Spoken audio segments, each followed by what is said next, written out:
Fo mai le reita fo le reita o matengo fia le lofa o le li o fai ona to o li e lo na le ale am tele vo I fa sala longo masadi an le tu e pe e fo ona to ave me mta sa sei mo moli la plapa malo inga ma le whaatai le tua wa o lea ua tātou taunu mai a mata fo i le nei aso o ngā tutonu le nei wa i aso. O le tātou sauri ka lontu o le nei a vaengo le tai ao tāpina ina e le sunga le kopo ia titi mai a fualo le kale sia Yesu Kiriso le upa ia o aso ngatai mai le warota tufuta foi sa la fai le a vea misui o le au fai ngā luenga le tua ia e nā te molia le tātou fasangi mo le tātou wha menu I lona filana fio sili ese.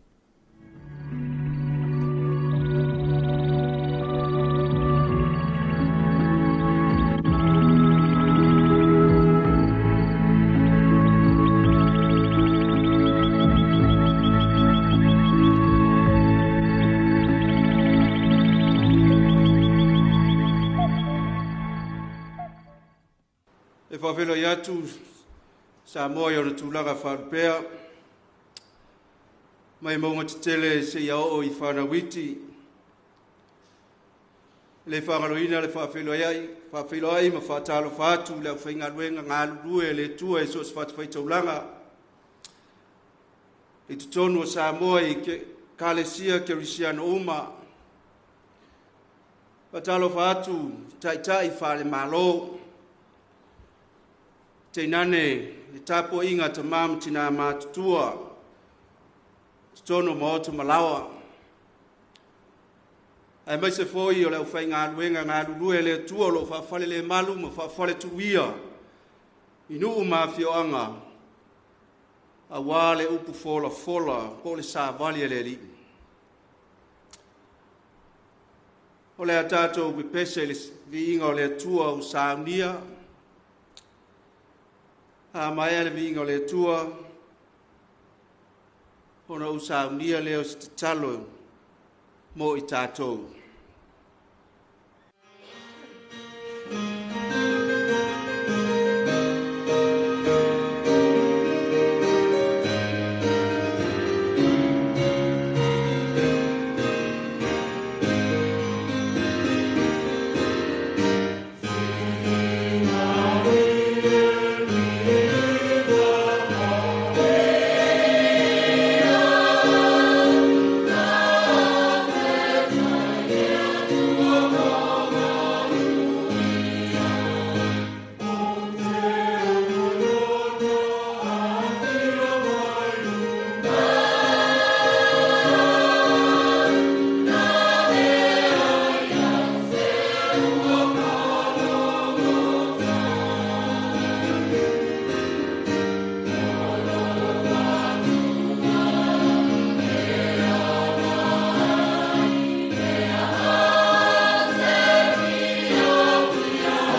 mātou ta mai o le langi. Whawtairo wanga le lei, whawtairo lofu sisiri ese mo I mātou lau whanau. O mātou wala watu mo le nganga tumu le whawtai, I la ufio, se awina mai le mana o loa nganga po ia. Fisosoani, I se sāwali mo I mātou. Ti ute mo whaiva le tai au se ia pa ia le afi afi, le ali ie, iai lo wanga le lei. Wha mangala I mātou le ali ie wha mole mole, I le suafo Jesu Keriso. Amen. Le amaua se au o le nei aso, se manatu e wha au tu iai la ngona, ma wha moe moenga uma. Ma le tuse le apostolo Paulo ya Timoteo. Lua le Timoteo lo na mata upu e lua. O te fia wha ngā ina le fwai upu mua mua, se ia wha ngata I le fwai upu e tolu e wha pelo na whai tawina. O le nei, o oelo watali ie. Ia wha maalosi oe I le alofa,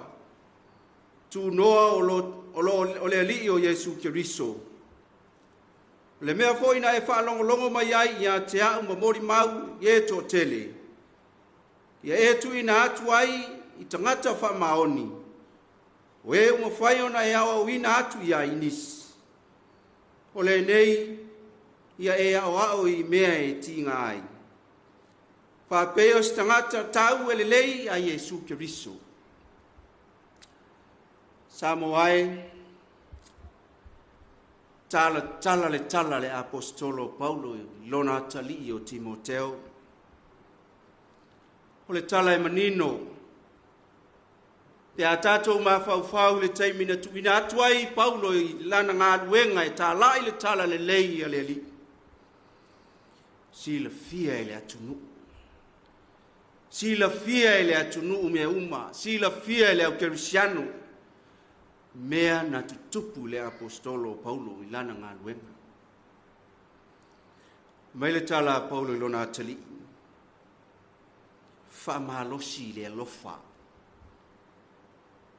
O le tala le na Paulo na whai atu I lona atali. Whamalosi le alofa. Le whafonga mai e Samoa. E whawewhea na e whaatino le whamalosi le alofa. O lau ngā luenga li tae au, o lau anga atu le afiafi, e whawewhea ne e whaia. O te tonu o le mea te whai ngā luenga ai, o le aonga, o lau ainga, o le kale sia, le nuu ma le atunu. E whawewhea ne e whau. Whawewhea ne e tau atu, le whaamalosi le alofa.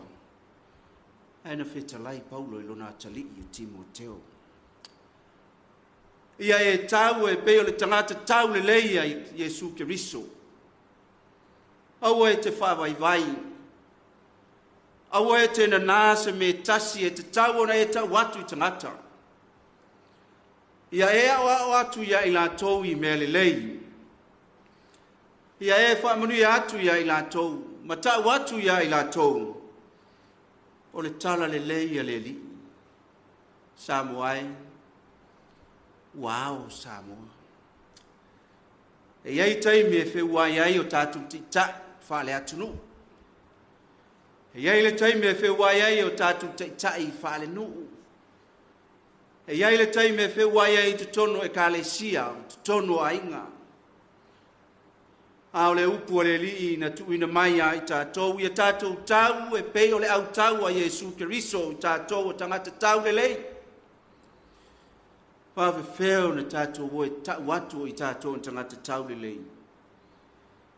Tau atu le amio. E tau atu le ngangana. E tau atu I mea uma e te whaia o au ngā ruenga. E te whaatino I le alofa. E te whaatino I le wha maoni. E tau tala ngā luenga e whai. Wau mai e le lii. Le tala le leia I tātou. Aisea. O sila fia e le lii. le tele o whainga tai o mai ai tātou I lea vai tau ma lea vai tau. Waia sila fia fo I le vai tau o whainga tā. Waia le tula fo ina I tātou e whanu. O waia mana o ia I tātou te tau o tangata wha maoni lu mo le tua. Ia ve sea le wha ukua. Ia ve sea ia tātou le wha maua Ia ve sea ia I tātou manatu le lei. Ia ve sea fo ia I tātou langona le lei. Le whaitala le sao. I mafua ai o na tātou whewai ai. Tātou I loa le tala ia Paulo. Ina ua ve sea mo ia I tono le whale pui pui. Le asa au ne ia I malanga. Na momori ato ia I tangata malato te talo mo ia I lungo le wafu. Ma whātō wha atu mo loi mata ia te ia ina ua sa au ne malanga ma luese atu mo ia I lungo le wa. Tātou I loa le whaingata. Tātou I loa le tinga. Tātou I loa lea. Mo malia o ia e tau mo le li. O saunia fo yo ia e oti mo le li. Ina ia wha mangaloina. Ma ia ngā lue wha atasi mai. Ese le tongi ola le wha ola. Nā o ina I tātou. Nei ia mawhai o na tātou wola I mata upo. I tātou tangata kerusiano. O I tātou o ni ave whi au o le tua. Tātou te avatu le tala le lei. Ina ia whaaffaingo fie ai me u. Wai te tono tātou atunu le tele o filifilinga ese. E ai le taimi wale iloa ele vata puia. E ai le taimi wale iloa ele le tama, lona tama, ma lona tina. Wa iai foi le taimi wale iloa ai e tātou tangata ola. O I tātou tangata le whengainga na osi ma le tua e ala I ana au na ngā lulua e te tonu so se nuu ma se awhio au. Au mai I tātou le whamanatu. A whai wai I tātou le alofa tu noa o le tua. Ma le whamaoni le alofa. O I tātou tangata tau le leia Jesu Keriso. Tātou te talo mo tātou. Ia ave e sea ia I tātou. Le tele o whaingata. Ai whai mai pau. Tātou to tuli o tātou tuli vai. Ma tātou whaafitai atu I le tua. E ui ina tinga au ono le ngā luenga le li. Ai o le a o te talo. Ma whaia mea uma. Whaamanu ia I le tua ia te o tau. Angale le mai le tua ia I tātou. O ti ute ma whaiva. Wa vaenga uma o le a tātou whenga iai. Mai le tai hao se ia oi le afi. Tātou whaafuku I le whaafitai I le tua. Le ala whai mai whanunga le lei. Le ngoto atu o le la. Tātou te wane, tātou te whaafitai I le tua. Iana whamunianga mo tātou. Whamunuia le tua I le nei asu ia I tātou umai whi au mga duenga. A mata mai le tai au se ia o ina ia. Wapongi sa. Whapena ana iai lo nanga le lei tauni muli ia I tātou. Whamunuia se o tātou atunu. I tiu te mawhaiva, whanau ia o onga, o ngā luenga ma mea uma. Hanga le lei le tua ma tuli roina I tātou. O le a tātou te talo. Lo mātou te mai o le langi. O mātou o atu iau luma e se I o mātou whaafitaia lo wanga le lei. O mātou o atu se I o mātou whaafoi le whaafitai lo wanganga pa ia. Sa fisoso ani ia I mātou wase upu fola mo I mātou. Whaafitai lo nganga sa fisoso ani e whaamatala ina I o mātou langona. Le whaangangana ina o I mātou. I le sa vali na mawhai o ne e au mai ai ala le musumusunga le angang pa ia. Ua mātou whaafitai tele le li ia I le tele o whaamanianga wa e whaamanina I mātou. Whaafitai se atu nuu e au mai ai mātou e whai mo mātou tofi. Whaafitai lau pui puinga. Le vai tau o whaafita auli o mātou iai. Le vai tau o mala wha le natura. Ai mātou te whaafitai alo wanga le lei. ua mātou amatalia mātou ngā luenga whai o le nei tausanga. Ua le awhea I mātou e ni mala wha le natura. E uina mātou iai māsina lou wā le tau. A ua mātou mawhana pēa I le tausinga la ufio iai mātou. O le aise popole le aise atu vale iai mātou. O lo wanga le lei ma lo olofa. Ua e whaamni nai I mātou ma whaasaunga le muina I mātou le li ie. Mātou te talo whawhitai ono ni tai wa e whilifilia mai le langi e tai si o mātou wātunu. E uina iai le tele o whainga tā ma puapua ngai lo lātou tūlai mai le li ie. Ai mātou te talo ma le nganga loto mo lalo. E whaafo I atu le whawhitai I a te oe. O lau whilifilinga ma lo whaangaina o I lātou. E tai si o mātou watunu I le file mu ma le saunga le mu.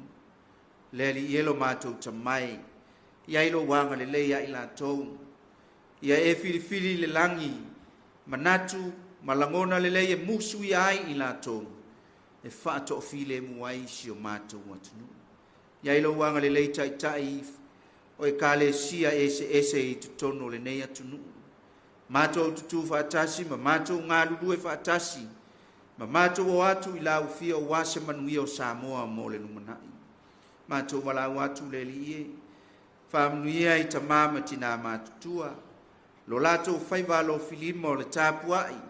I maota malawa o wale alo whaiva o si o mātou atunu I fe au mga luenga I le aso ma le aso le li ie. Mātou wala au mo lo wanga le lei. Whaafua lolo lato soifua. Ia iai lo wanga le leia I lato. Ina ia mawhai. Ora musuia pea I lātou, I langona ma manatu le lei, e whaawai ai a inga, tautua ai nuu, ai maisio le tautua ina o lau, fe au ma lau ngā luenga I tutono nuu mawhio anga. Mātou wala au fōi I a te oe, whaamnuia mātou a inga, o whanau alo watu nuu I so se tafo le nei lalolangi fe au ma ngā luenga, o a onga le li ie, Mātou wala au ia iai lau puipuinga saunga le mu iai lātou. A walo lātou sa ili atu, e le ngata o manuia o nuu maainga o lo watunu. Ai sili le manuia o e kale sia I tutono o lo watunu. Whaamnuia le ofisa whaasala lau le li ie. A wale tu ina atu o lau sa mali. Lo lātou tautua whai pea. Ina ia mawhai. Ona amataina mea uma, ma whaamaina mea uma e ala I lo mātubo atu I la ufio, ngā luenga whai alo watunu. Mai le amatanga le nei tausanga se ia o ilo na whai wina. Whaamanuia ia I lātou. Mātou wala watu le li ie, o e silifia, e angasala ma se I mātou yo luma. Ua mātou tot, wala watu ma le anganga ma walalo I la ufio, whaato e se atu ia te oe. Le li ie. Se ia e whaama ngalo so mātou le atoa I o luma. Mātou te talo tamai, tātou ma oe le li ie. Le yaso ma le nei mai yaso I fe au ma ngā luenga. Ia iai lo wanga le lei. Whaama ngalo I mātou le li ie. Mātou te ole ma wala au atua I nei mea umalawa I te suafo Jesu ke visu. Amen.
Jesel Christchurch Worship Centre Ilan CD Volume 1 Besela Femai Fia no Uma o taulunga toai ia le tātou whainga lotu ona nei tai au.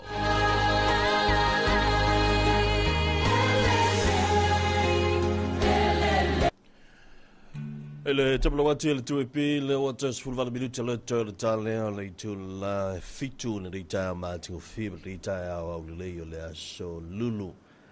te ile lo famle le tu le fai tatu le mai le asfo ya me se fo ile rita fo in na tu ma ulunga ya sa fa pena na mo ai Samoa se fanga ma lo longa to fi mali me fi le mu e pe fo yo na yai ya le aso in fa manga luenga ma lo fo lau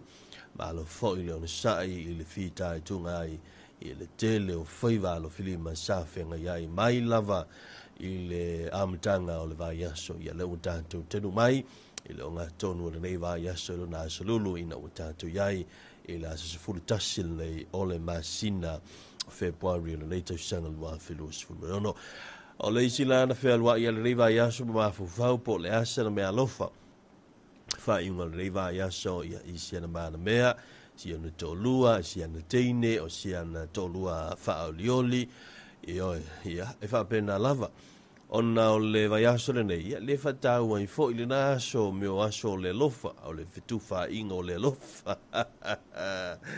ya ma me o me lofa e fa mausali ma fa mautu ina i bea ya le va lata ya le maftanga o le lofa ya ile tama malitene ya politinavo.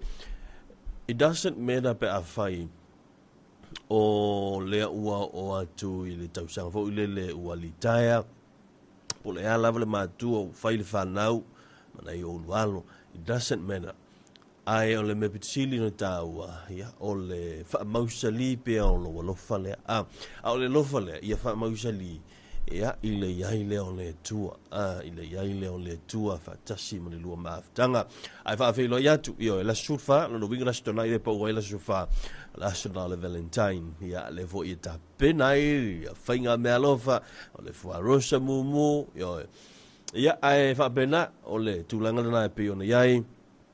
ia ai fa Talofa nei ta good morning. Yeah, man, no love to for Maua, everyone who are listening to this radio to be Talofa. Good morning. I hope you have the good night last night and have what do you call good morning, blessed morning this this morning. So if you are heading into town, please stay safe and also drive safe, as we are aware of heavy traffic in the morning because of a school drop-off this morning as usual. Yeah, Talofa to our to everyone who are listening, wherever you are tuning in to your radio to be Talofa. Good morning. It is 15 minutes to 7 this beautiful morning here in Samoa. And today is the 11th of February 2026. And also, if you're just landed in our island, if you're just arrived in Samoa, make sure you have time to explore the island. And this is what I'm always saying. If you're in Samoa, or if you come here in Samoa, and you just explore one island, or you just explore the island of Upolu, so I just want you to go to explore and survey too. Because if you're here in Samoa and you're not going to survive, which means that you're not in Samoa. You're Talamasani na violate sabne I Samoa ai tele alu isalafai. Yeah, il Talamasani fe mai tele o Samoa. So te tau lavala on e alu isalafai. Kusa pele so ainga ia mo piste mi te atase se aso ia tele motivai tase se aso tonga iso poto te mo e je hotel isalafai. le tabu milo le. There's a lot of tourist sites, tourist attractions of a far so li ia ole ana o tangata pupu I nai paia Talofa tua ia nonu ia o le mata o le lelo ina I mata vai sa fune ia fa solo mai ale ina le lava field ina I sale aula ia anga ia fai ia e te fia asi nisi no fuanga fo le o toe ele to fanga ina mane fo lo si nai avao I vai pouli I le no fuanga se ele kulisi ma ulunga I vai pouli o avao I le papa mis o se ke afere yu kai vai pouli a lo nei tu tau nga vale pa fai olete alu atu I le tule I sali ama manase o lo nei tu tau nga vale ia le fale sale kalesia fakasa Talofa tua ile tama fai fe au ya Christmas lo ia ila le mata angale na ia o le tatou vai lau mei nei salia ia o inai fanga malo ia va solo atu ai nisi o tatou tourist site ia alo inai tanga blowholes ia o le tatou vai voi le I le afua au I palauli va Talofa atu ia mai lolonga ia mai sala tau ainga ia ele ngatelna ia olo ia I le tele o mantaanga te leo mantaanga lo I le motu se la fai e mana ia e fai ia o le tūlanga vai o moso ina I fale a lupo ia tufuta foi le sinu o le matua tele o le whawhao I sawali o le ana o va tausili o le pai o a paula ia e tu foi na I le va fale a lupo ma tufuta foi e ki o kwai biko kai ia le me o le va foi le ngoa foi le ia le faisua ia le tatou talanga fo le history o le tanga te tau o Samoa ia onai vanga ia o Talano Island nei tau pa a fai o ele na o e tonu mai Samoa ia ai mo misi te fo le ke ia sa lo nai nei upol o le makua ke le manga ngai ia o tatou site nai upol fa Talofa atu wa te pena sa ulancho nei tau ta maiti ia o te loa ini sa fa na o le ele usual nei tau o te pena sa lunch ia tatou le au fai langis ia tatou lea nei matua ia mai tapena le langisi o le mawhanau ia au tapena nga fui o tangata whai ngā luenga ia ai le pe e isa o appointment o le tae au e tauna whamomua ia o ani whonutanga o vanga umai na untoi whamanato tu lava o te loa o tatou foi e le tatou soifua ma le olanga lue foi e le taimi ua matua pisi le mawhawhau ia ona ngalo ai lea o leisi mea ai ua fai leisi mea ai le tala masani no fai whalongo ai leo manto fai mai ia ele kuua me le isi me le ia ai fa penale so ifuanga mo leo langa e te tilo po fer me avier fa mo a fai o le low priority so I le tule a fa mo mo lino fa now yeah that's okay a fai o low priorities le tauna vai il format that's okay e se si lava o e po feo vaenga nei e te tau na avi e le wha mua tūlanga tau le tūlanga le soifua maloloina a whai si le fia o lau wha mua soifua maloloina ia o se me peto sili o na le leima tala whea ngai le na avi e lau wha mua leanga a wha le tonu lo heo wha le tonu lo soifua maloloina wha le tonu umale si vaenga le le wha moe atu ante oe mo se wha te tainga a whai mei o lau appointment ona o se tūlanga o le o lau ngase o le tā le vanu a o lau whanau te tau fo i ona momoli I le taimea tasi wa clash ia ona e te utilo lea o whea se vaenga a whape misi ia pe tuai le whanau pe misi fo I ngā onga le whanau o le hase se e eiso na a fianga mo le a inga to e eiso na a fianga mo le aso e tasi ai a whai mo se fata inga lo tala noa ai a whai e wha le tonu le tūlanga misi la appointment ono lo soi fo maloloina e ai le vaenga la vai mai le fo mai e te tau ona fix pe tau ona an tweet pe ave yelo fa mo mua so ene te tiro lea okay a va penila e misi le aso tasi se o te li e ono a fia anto ai le tūlanga lo na Korea e ono a fia anto ai tam whainga le ainga me fa pena ai a fai e fa le misi la appointment ai te ufa le tonu au o le a le tuo pa te tuo na me a titi va pena ia ai tatou le au fa tau me ai vela tau mo vela ia fa malo anti good morning ya tau malo le on sai malo fo il fai le faiva okay fai ya o le vaanga le ele fingo fi awai te lo teimi o te fa ngai na le unanga le nei anga ia tu foi le tu ai ina i fale o lo foi le mfa tau mai sina vai salo ia sina kokoesi va pena e tatu titilo ia i le teimi le sa usu ai nei tingata ia e fai le fo inga senga la le teimi le na usu ai e fai le na kokoesi ma na vai salo ia o le tūlanga le na talo vantu o le si vanga tau o la o mana tua o le siaki le lei mo le loa tanto mantua e le faatonua e le proklame ia aona o le tu lalo ma le fa manatu ia siaki le lei ia le pusho tanto o loa e ia le teime te lua tua ia fa tau mai le o loa ai te ua e sa ule fale uti talantu e ia le teime e te lei loa ai o le na o loa wa isi tulanga fa le tonu po ua tasi le masina talo na expire o even tasi le vanyaso ua umailo na o ngā but i lau o ia tofu it's normal e iei le tūlanga fo ile le mawhai ei ona whaingo fia ona e loa le na o loa ua o isi tūlanga pena umana na o ngā e te mawhai ona e tofu ina le tūlanga fo ile le o le tasteless ia po le ai o sona tofu masani ia ua ele whaalongoina ma ile manongi masani se tulou o le name ai e te whaalongoina ele feles ele fresh ia ina la te tau ala ma e te langa ia ona afianga ala ia ona vai atu ele isa faina ia te au ia ele isa faina o lau taste le na vai mana ia o sibe ai le misa vai but olona afianga ia e ono afiaila i le tatu tino wai I mean to ho ia i le famana tuna le vaingolo ia i o la tu to mai va fo mai ia o beso se o loa ane e 1 miliona e 1 miliona le lei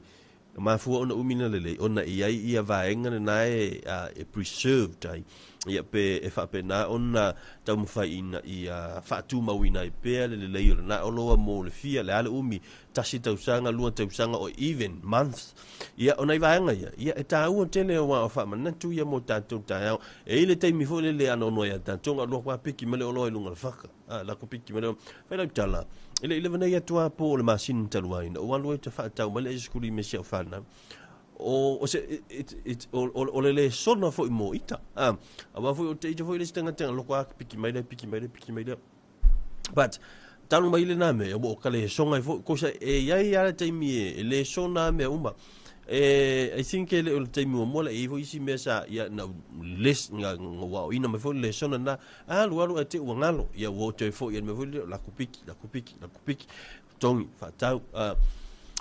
ai wa ila le olo sa o le eskulimi ya ona tulea ula le ta wa ya po fer fa le eskulimi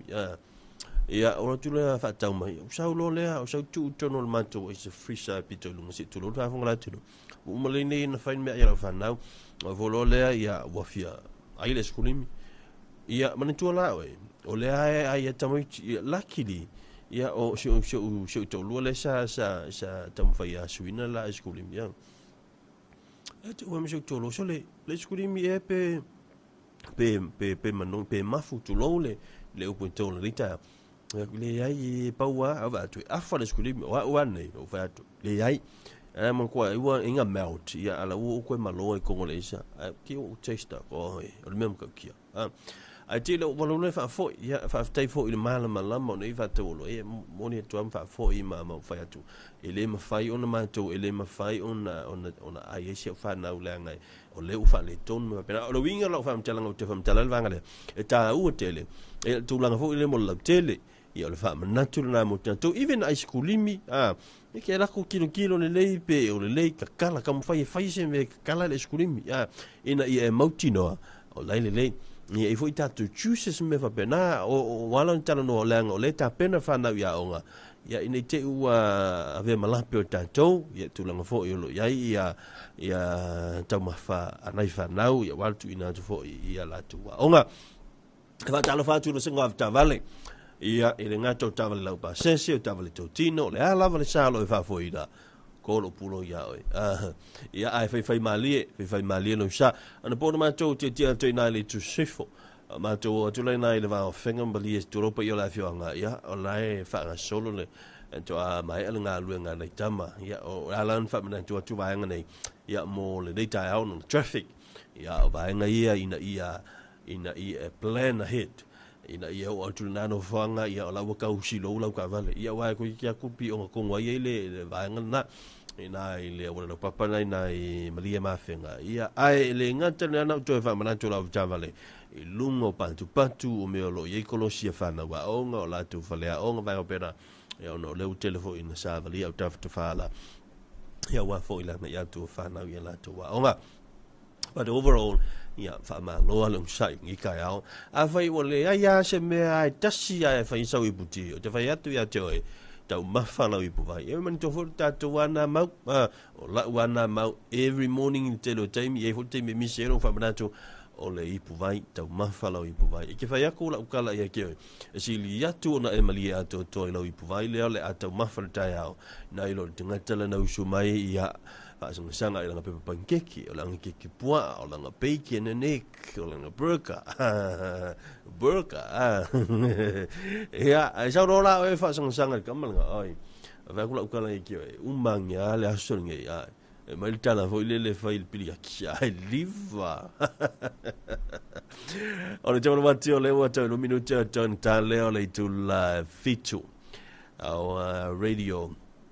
our local news telephone with new coming up at 7 tal fitu here tatu fa fonga mafalo longo foi here tatu telephone mai ve fanua pe na ngal room to fa sia le vai ngo telephone ale tatu siu fongo Samoa le tu e pima tua e tolu tatu wala leo o le fa mo le tasi tesi iva lu tesi o fitu tesi fa va pena fo le tatu nangam le tatu tu fa se la lima fa o amo ai vai se fo io tatu o nanga le radio sino o le fai fo ina mai mo tu sa mai lungo le Facebook o lungo le YouTube ia il tatu tu ai nei tai au ia fa talofa tu I ba malo le tu ia le tai o le tatu malo tai o kalesia mai se nu ma fianga pulenga le fai pule se o ale tinifu ta talofa tu good morning le tai malo le usu malo foi le on sai ia wa ilmenatu e ile te mete ala mai ta o pupula mai o fonga se tilo e pe e fa le seki ala wa vai e te mete ala mai ta fa longa tilo tino fa melo tino se le o ka o malolo a fa melo ma fo se le ai o ke o ka mai ka o il me le fa ngai e era te mete fa longa tu ia ile tau ale ile fitau inga le ala ma fo mo le tino a le tele te mi manu malo ai le ma fo e ye fo il te mi e manu malo ai le tino e le te mete ala mai fa mai lo tino e o ka le la va ki fa longa ko ki nga le pikolo nga e kom fa mai fa mai ma fo le ai sa e ye le mele te te o e fa o nga lu nga le ia tu fa ma lo sia le ia fa longa ko ia wa le ia le te mi fa mai lo tino vai e ai la o ke le ma fo e ke vai mai la o le ke le la va fo sia o me e mo lo ma fo ia le e sa fo oi o le fo ki fa longa ko lo ma fo ia e ki nga la fo i le fitau i tao ma fa au le yes al te ma tilo tal fito la to la ta se atu ia tatu telefo ia mai vai frua ta bre del vai con telefo le si fo Samoa ia le tu e pi ia e le fo vai con tao ia wa fo no si fio no fo lo nisi o meo lo tupu ia e lau fanua ia o se tatu o tino pele o Samoa o se mai lo fa fonga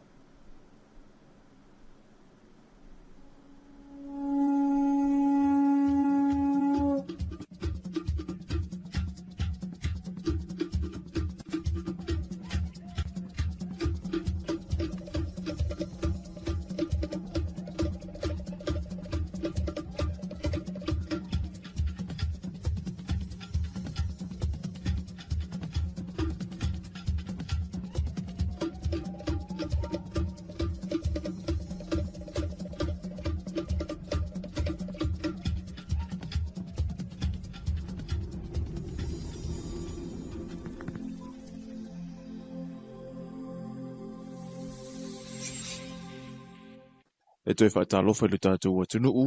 ai alo mai lua o se whapupunga o talafou mai vai whanua ua mai atu whaatasia, mō lau whaafafunga anga i talatu mua, o le a wha wau pēr le au nanga i la tūnanga lulue i le whale uloa tele a Frankie i vai tele, i isi la o le kamupani,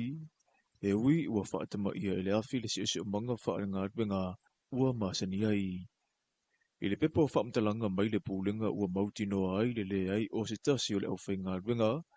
na whaamanu alia pe mau fo se soifua, i le whaalawelawe na tūla i mai i le amatanga o le vai aso nei, o au nanga mō fe whaatau wa inga i lunga o penga te whailangi sa tūli tasi ai ele mamaru lea tunu ule no whanga le nei.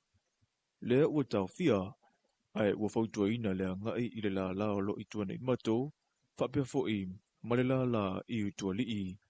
O le masino te semo le tausanga lua fese furu ma le ono, na te tala loa ia ai le whale ulo le nei, ma o le tausanga le nei atoa ia ai le se furu tausanga, o lana tautua i uporu nei. E whai tau se lau le mamalu le atunu ua maua avanoa whainga ruenga, i le kamupania Frankie Samoa atoa, ua telefoi ona la i isi no whanga i upolu ma savai i, ma ua whaalangolango i fo i le atunu mō whaataunga. Nei ai nisi na ave aso malolo, ai na toi wala au umayanga ia ne whaatino le tautua e le ngata o le tau mawhai e tine i le mū. Ai o le kiliva ina o tau mawha mawai inu pe a mo mia. Ua mmori le whaafetai le pūlenga o le kamupania Frankie, i malo le malo o whaapea le tine i mū. Ona o le sosoani sa mori mawina. Ua whautua ina fo itangata umaina ia alo e se mai le sopo ia o vaenga ua iei wha ilo malo le malo. Ina ia tapu ona toe uia. Mole saunga le mū. Ua amana ia i le vaia so le sa i leo se lale leo le Pasifika, fina ngalo sui tau wā ai o se sau fo i o lea fola, i le whaamana tuina o le aso whaapitoa, i le lalangi, mole saunga le mū lunga upenga te whailangi, o se tasi le nei o whaatinonga i lea soe pe una ia i lunga le polokalame mole a sorana tolu o le tau sinionga. Ina ua mole avano o le tau sala le Pasifika e sauno ai, na ia whaamamafa le tau o le mata i tua fianga, o le laumatia o soifua te pulanga i lunga o fola fisota inga whaanei o na pō,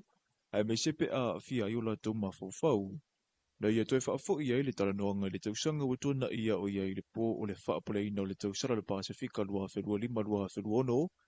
na whasilingia i o ia i le mata upu tau i le soifua ma loloina o le mawhau. Your question, Ms. Samoa. The topic is health. Mental health is seen as another prevalent health concern in the Pacific. It is a very sensitive issue due to pride, shame, and denial. How do you believe societal attitudes towards mental health can be improved? I was a bit taken aback and a bit flustered, and so I paused, and all of a sudden, all of the stories that had come up through my research and preparation for the pageant came up. And it wasn't the frameworks that came up in my mind, it wasn't the clauses, it wasn't the mandates or the government priorities, but it was the faces. The faces of those who we had lost at a very young age. And particularly, one face that really inspired me and motivated me in my research was the face of Esala Lewamama, known by Ranadike Viti online. It reminded me of the lives of many influencers in our Pacific region, the positivity that they share, and sometimes the negativity that they can get back. And as I was standing up on that stage, I was at a loss for words to try to advocate for these young lives that are gone too soon. Na mawale avano e whaasoa i le tausala mai fiti o lo tali malo i le taupanga, i le tausanga le nei i le fo imata upu. We also confront one of the most urgent issues of our time, online safety. In this digital age, the internet has become a powerful tool. It connects us, educates us, entertains us, and most importantly, it gives us a platform to share our voices. However, alongside these opportunities come serious risks. Cyberbullying, online harassment, scams, identity thefts, misinformation, and digital addiction. Ua whaima wa inga maasani ile nei vai tau le telo sa unuanga wha luma i lunga upenga o wha matalanga pe a o ile vai taimi o tauwanga i sa ile ei se i se pale o se la lei o se atunuu. Molo umali mawina pea le ngā solo le lei o sa uniuninga le tātou tausala ia ilinga noa whea ngai maali iso timapu. I le langolongo sua sui o le tātou atunuu olo ola taumalanga whaatasi olo ilunga whai o le polo kalame. Le asi ai o le ofiso tuvisi fiti e tamaitai tau wā. Asi fo i le no fuanga o loo iei waa na amata whaonga ina mo malanga i ngā tangata nu o fiti. Ia so ua mawae e o mai i le teminei. Ai whapea fo i ma le asi o le no fuanga tutu tonu mo wa lele a le atunuu. O le aso sapati na mawae na amata i le paloto i lunga o le upenga ta whailangi. Ma whaato a tapunia i le tūlai lima i le afia fio le asfaile nei. Taimi fiti. O le paloto i le temine nei o lo tūlanga mua ai Papua New Guinea. So o tonga tūlanga tolu i Samoa, kiwi pāti le tūlanga whā, so o atu i ai ma le sui mai Amerika Samoa, fiti le tūlanga ono, ma le atukuki i le tūlanga fitu. O le vai aso atoa le nei o lo whaatautai ai le awa onga ua ta imua ai le komisio ngā ruenga le malo. O le awa onga le nei o lo awa i sui mai mtanga ruenga ma whaala poteputonga, a le malo ina ia au ili awala fawe whaa upenga ina ai le au whai ngā ruenga, e si itia to mai mo ngā ruenga whaata atitia, ma o ina wha umtalanga i le tūlanga e te tau o na te oto i le whaatino ina o tiute, o anga waa e maua mai ina ia o onga, o le afo ia ini si o whaafita uli, o le tele wawanua na sili o na mana umia mo le wha o ina o tangata whai ngā ruenga, le ana maita wina i le lipoti a le komisi, o le wha mua le whai ngā malo, i le temine nei. O le wha mautu ina le wawanua e to e o ina ai o tātou tangata whai ngā ruenga, ina ia si itia le tūlanga o le whaatino ina o ngā ruenga, e o ngā tasi ma wa ainga taulai, mo le lumanai, ma le atina ina o le atinuu. E si lia le lua se fulu, he o lo o awai i le nei a o onga. Tātou talafona mo le nei vaenga le aso manu e tele fuafanga whianga i ma le atinuu.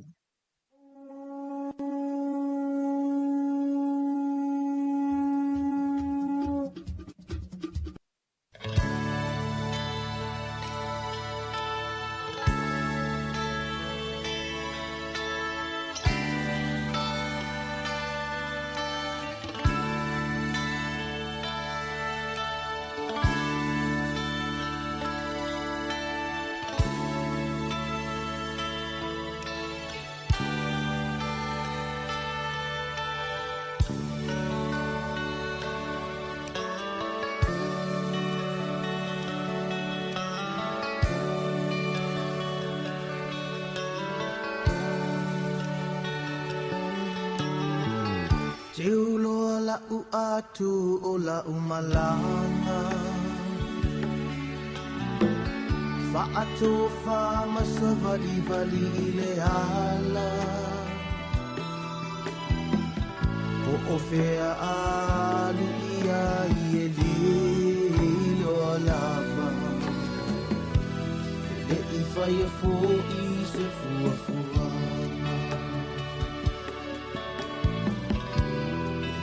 Fai a fo i se fuafua E sa vili ua malu mahila na angi Ai o utu mama ama ai se matamatangi O ole to e lau e a po ole lau Avea i le malanga luto atasi Avea i le malanga luto atasi Le malanga ele aiso na tau luuma Mo ofea ea ui ai lo nai Sa olo to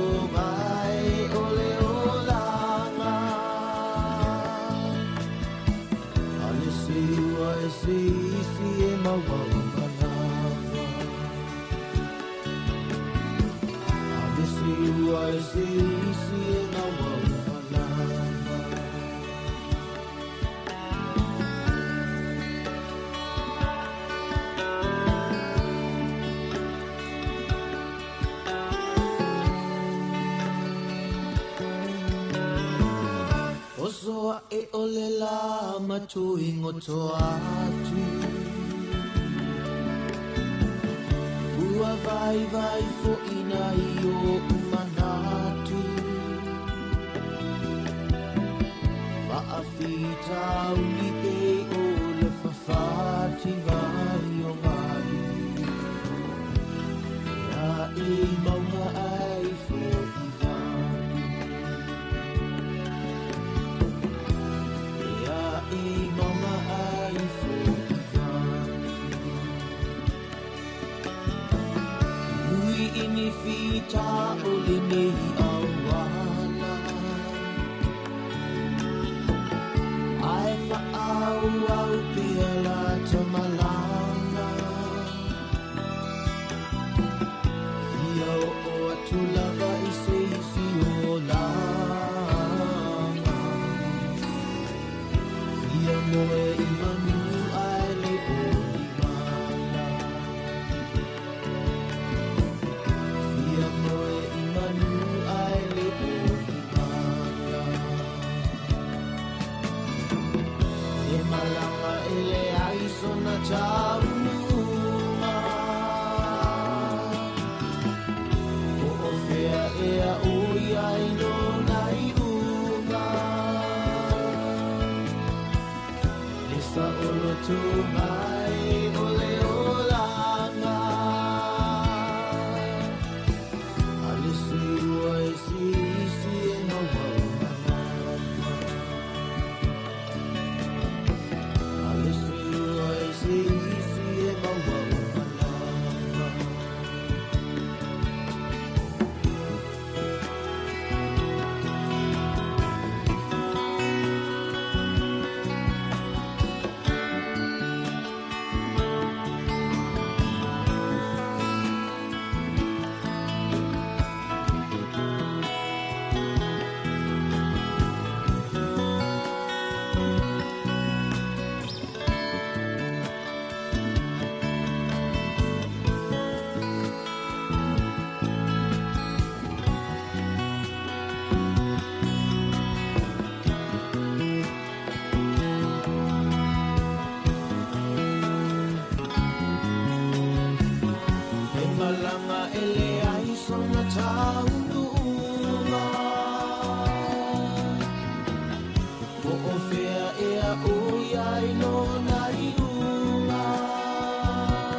Whawhiwhanga mai malasa ili malabesa la wha mai uamo mali antu la matangi ai na ulua sutelu miruti le o te ai le fitu i le vai ngole tai au ia wha malo atu ia le unsai mai i wha au mga aluenga o le fo i tai au a mis fo i le ia so la tau ia o le ua tatu i nei la so lulu ia o angai mali la vale fo launga le tatu tinu ia tulang fo i ia tatu whainga malanga o le reitau sanga le utatu i nei le lua o masina tatu te tero fo i lai lua masina le utatu i le umale o le utatu i nei le lua lea masina le tau o le se fulua masina no winga la to se fulu masina fu ia i le tatu sa valinga le tau sanga te le i umi lava ia tatu o antu le si ui male tau lunga ngā winga mwhau ai wha Talofa atu pa a whai o nae te whaafonga mai o whela fo i o lo e maua mai ai le si ufonga le ale tautua nei atu i pi a wha Talofa atu a whai o nae te ilunga o lo tavale o nae te le whale ia pora na fo i te whaafonga mai i ngā luenga o lo whenga ma wha Talofa atu i le sunga ia mai lolonga ia ma se fo i o le ta mai ia mau malom so la te wai ia ma pa anga ma sani lava le tautua ia e un folofa fa Talofa atu i reita au malo ale un sai malo fo i le tautua i tātu tino ai nei so tu malo la ua whanga solo ia tulang fo i o la tu le sitala mo le poloketi fo i le ala miliona pe ona ia i le vanga fo i le tai salau lima sutala le wha se fua ia mo tangata tu tasi o le vanga taua le al manino ia e na wha afonga i tātu tino o i le silfengi fo i le tustala ala tustala ma le songa fo i le fionga fo i le minister mtanga luenga o lo o wina le o lo o fatintun wina ia polo fito tonu ia polo keti le ia ma fa manino ai le tulanga o le polo keti le i le salau lima sfutala le lo ia le tino tu fo le tonu sulu miliona le o le afa penan fa mtu atu i tenga te tasi mo fa manino le lei e le fionga i le minister o le 32 miliona lea na whaatele pe na calculate ia i le au whai o le population sa Samoa leo lo ia i le teimile nei lea la e maua le 32 miliona lea o le 32 miliona lea ia manantua fo i la autou ia se whatatenga whaingofia ni ta ua minista a whai nei o le itu malo whatatenga le itu malo whaleata numeritasi e ono afe ia le au whai o ne tangata arei te tonu ia ona whaatelele ia o le selau lima sifuta la lea a whai lai umane e whaaluai le tino i tupepe valu selau a whetala ia lona winga o le valu selau a whetala na to ese mai i le tasi tesi ma le valu miliona ia o le poloketi le ua wha asavale le teimine nei i le Talofa Samoa tupe le ua i le teimine nei le valu masina a whai lai e valu selau a whena te toi mai leo le tasi le miliona o le miliona talala na o le afa pena ona fuafuaina mo nisi poloketi le tumalo tali ai le Talofa Samoa tupe po le new financial year i le masino iulai i le mai ai la le financial year wa mai le financial year po le tausanga wha tupe le ia iuni ia o le new financial year le amate iulai leo le afa matu mai ai le 2 miliona tala o le wha alau te le ina na o le mta upu e pei ona sauno ia le na fionga le minister le mta ngā ruenga le fionga mo e wha uowo ia ina ia mwhai ona manino ai le tātu mutunu a o le manino ngā lava la to ia yes o le 2 miliona na o le tupe le na o lo tonu o le tātu tupe le ua wha nganga ia mo tātu poloketi le o le o ati nae ia mo i tumalo te tas a le ala na wha manino a tili le vaenga na ina uto siring ia ai o le au te lenga o le afo o le saunoanga le fionga le i le minister la fai ona mai mo i la so tai au tatu proclame o le polokete o le miliona mo manu ia lauteli ia tatu proclame phone na o proclame ua proclame sai mua ia o le ua to sui nei lona ingoa ia i le nei fo tausanga o le ulua i proclame la na o le afa salawina i le po la stofi la so tai au fai ona mai mo ia i lunga le tatu ala ata le televisi le TV iva ia la mfai le mai mo ai la so taia ola tu a tonti ai le sauno angala na fionga i le minister tu sai ia o le poloketi le o le si vai ngata ua e on silfia o le tulanga fo ile le lo ia ia mo tatu tinu ia o le fatino ngal poloketi le o le pe on ta ua le fionga i le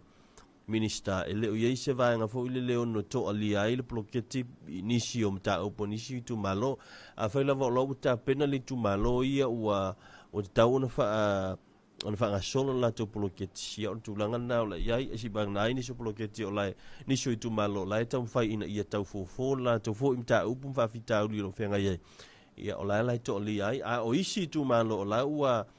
okay ma le lei a to tu langa ta penanga masani ia o le am fai fo on tilo mai lo ilo mtanga luenga ia ai moni atu le fa malo fo i le tato fo i pulenga o fono fa vati tasi le tato te no wai le fai ngo fie ia la to fo pito la am la to ngal ngi fo tato mtanga luenga tinam to mai tai atina do ma ngafso tai ia la to ia lo ngal lu fa panga ia ma tato itu malo te tasi pulenga anu ia lim fai pule ia me se fo yo o suia nuu ma ia i sono o le tātou malo. O le asolona se furutasi le nei. Asolona se furutasi le nei o masino Februari. O le vana o vai atu. Ia o le vai aso nei o le vai aso le o tāpenanga le vanga fo ile le ia la tau fualosa. Le sfola nei, vai asfola nei au te lo le amatua sioki e le fualosa la tau i te lo fale. Ia au te lo fo i o le atele ina le fua le ele lo sa le lo tu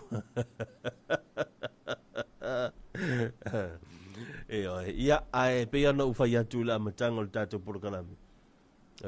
li ta ua le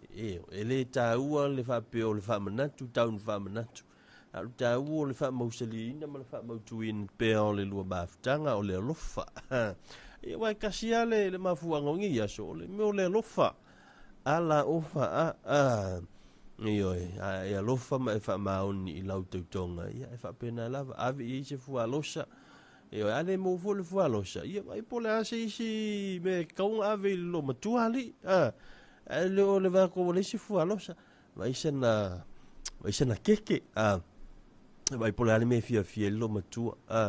le va ko le aso le fualosa le e ko ko malau mama fai pui po ale temo le wanti le o te luas fulu maliva minuto te turn tale o le valu ala si tatu se tatu fa fianga sai fo tala no nga le ta mai le o pesa le vai o le tama fe mai e ui ina o ta fea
Yes.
tunu upele ile lotoi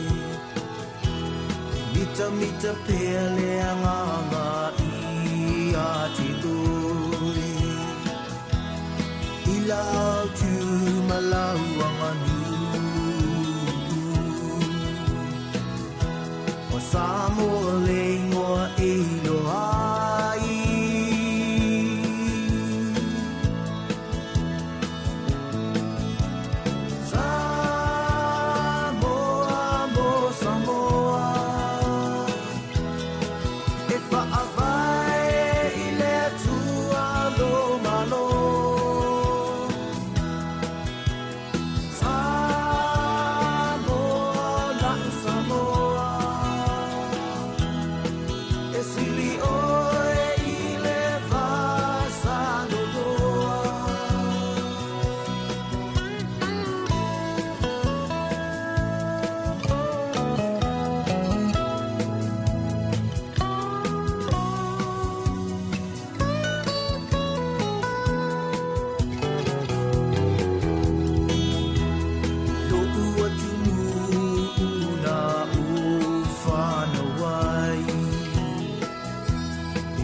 lava ona suia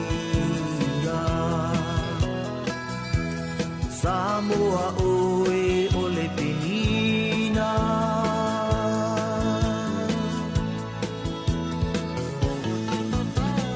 Samoa mo Samoa e whaawae I le tua no malo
I wake up in life.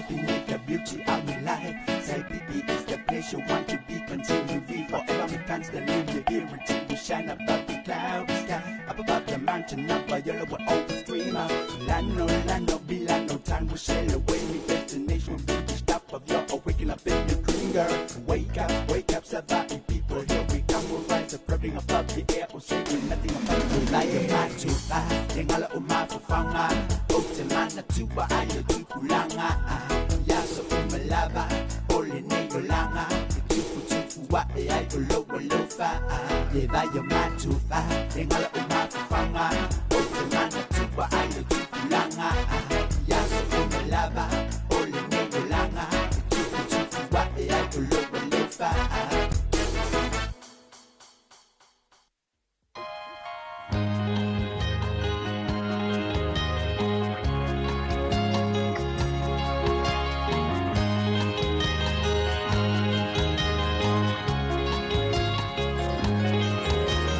Ele alofa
E toi whaatalofa i le tātou atunuu, ai alo mai lua o se whapupunga o talafou mai vai whanua ua mahe atu whaatasia, mō lau whaafafunga anga i Talatomua, o le a wha wau pēr le au nanga i la tūnanga lulue i le whale o loa tele a Frankie i vai tele, hi isi la o le kamupani, e ui ua whaatama ia i le awhi le si o manga wha ngā ruenga ua masani ai. I le pepo whaamtalanga mai le pūlenga ua mauti noa ai le ai o se tasi o le au whainga ruenga, na whaamanu alia pe mau fo se soifua, i le whaalawelawe na tūla i mai i le amatanga o le vai aso nei, o au nanga mō fe whaatau wa inga i lunga o penga ta whailangi sa tūli tasi ai e le mamaru lea tunu ule no whanga le nei.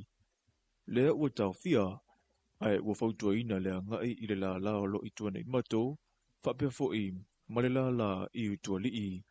O le masina o te sema o le tausanga lua fese furu ma le ono, na te tala aloa ia ai le whale o lole nei, ma o le tausanga le nei a toa ia ai le se furu tausanga, o lana tautua i uporu nei. E whai tau se lau le mamalu le atunuu ua maua wanoa whai ngā ruenga, i le kamupania Frankie Samoa a toa, ua telefoi ona la i isi no whanga i upolu masawai i, ma ua whaalangolango ai fo i le atunuu mō whaataunga.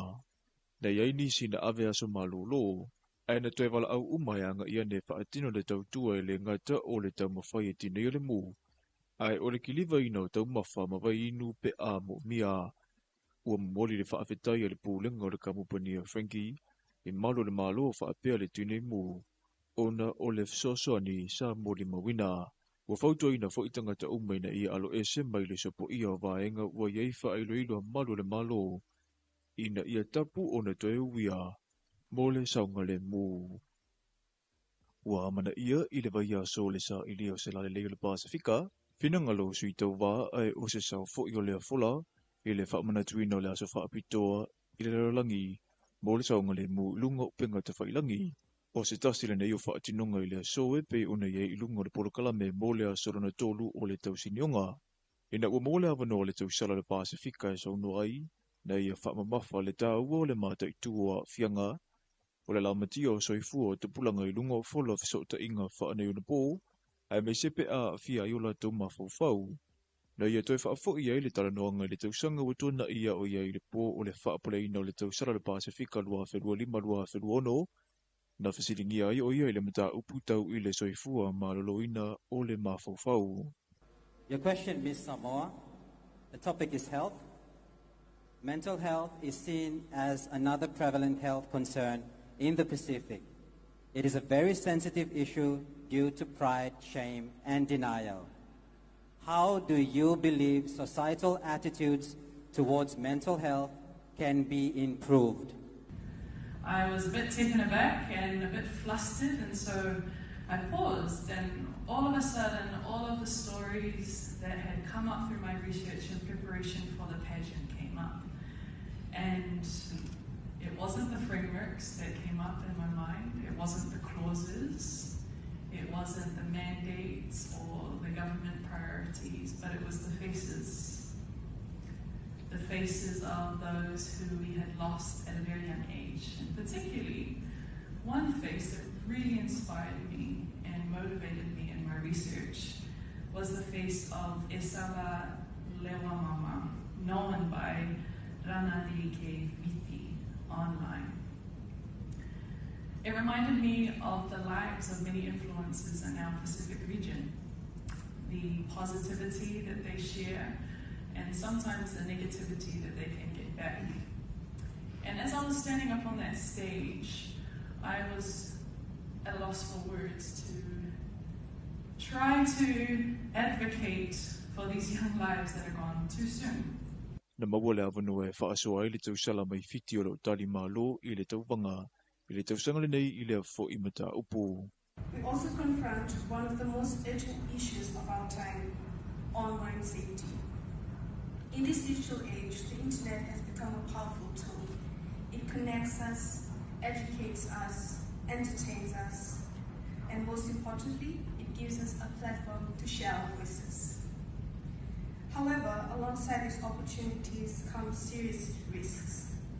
Cyberbullying, online harassment, scams, identity thefts, misinformation, and digital addiction. Ua whaimawa ai ngā māsani i le nei vai tau le telo sau noanga whaalumaluma, i lunga upenga o whaamatalanga, pe a o i le vai taimi o tauwanga i sa ili ei se i se pale o se lalelei o se atunuu. Olo umali mawina pea le ngā sorosoro le lei o sau niuninga le tātou tau sala ia ilinga noa whia ngai maali iso ti mapu, i le langolango sua sui o le tātou atunuu olo o la taumalanga whaatasi, olo i lunga whai o le polo kalame, le asi ai o le ofiso tuvisi fiti e tamai tai tau wā, asi fo i le no fuanga o loo iei waa na amata whaanga ina mofe malanga i ngā tangata anu o fiti, ia so ua mawae e o mai i le teminei, ai whapea fo i ma le asi o le no fuanga tutu tonu mo wa lele a le atunuu. O le aso sapati na mawae na amata i le paloto i lunga o le upenga ta whailangi, ma whaato a tapunia i le tula i lima i le afia fio le asfaile nei, taimi fiti. O le paloto i le taimile nei o lo tulanga mua ai Papua Kini, so o tonga tulanga tolu i Samoa, kiwi pati le tulanga wha, so o atu i aima le sui mai Amerika Samoa, fiti le tulanga ono, ma le tukuki i le tulanga fitu. O le vai aso atoa le nei o lo whaatautai ai le awa onga ua ta imua ai le komisio ngā ruenga le malo. O le awa onga le nei o lo awai ai sui mai mtanga ruenga ma whaala pote putonga, a le malo ina ia au ili awala fawe wha upenga ina ai le au whai ngā ruenga, e si itia tu mai mō ngā ruenga wha ta atitia, ma au ina wha umtalanga i le tūlanga e te tau o na te oto i le wha atino ina o tiute, o anga wa e maua mai ina ia o onga, o le afo ia ini sio wha awhita uli, o le tele wawanua na sili o na mana umia mo le wha o ina o tangata whai ngā ruenga, le ana maita wina i le li poti a le komisi, o le wha mua le whai ngā malo, i le temile nei. O le wha amautu ina lea wa awanoa e to e awa o ina ai o tātou tangata whai ngā ruenga, ina ia si itia le tūlanga o le wha atino ina o ngā ruenga, e o ngā tasi ma wa ainga taulai, mo le lumanai, ma le atina ina o le atino o. E si lia le lua se fulu, he o lo o awai i le nei a o onga. Tātou talafona mo le nei vaenga le aso manu e tele fuafanga whenga i ma le atino o.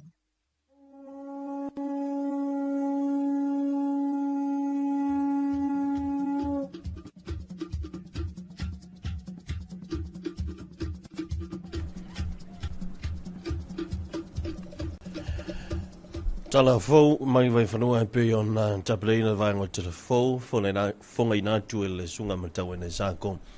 e nau whitu miru tala uta e le valu. Ia, nau wha whonga, ia tūlanga fo i o nisi o mena tupu i le tātu tino, pio na hele rei fo i tae o misa fo i le yaso, ia e la singa fo i o le a whenga i mo le tātu tino, ia misa fo i o tūlanga masani, tāpilanga,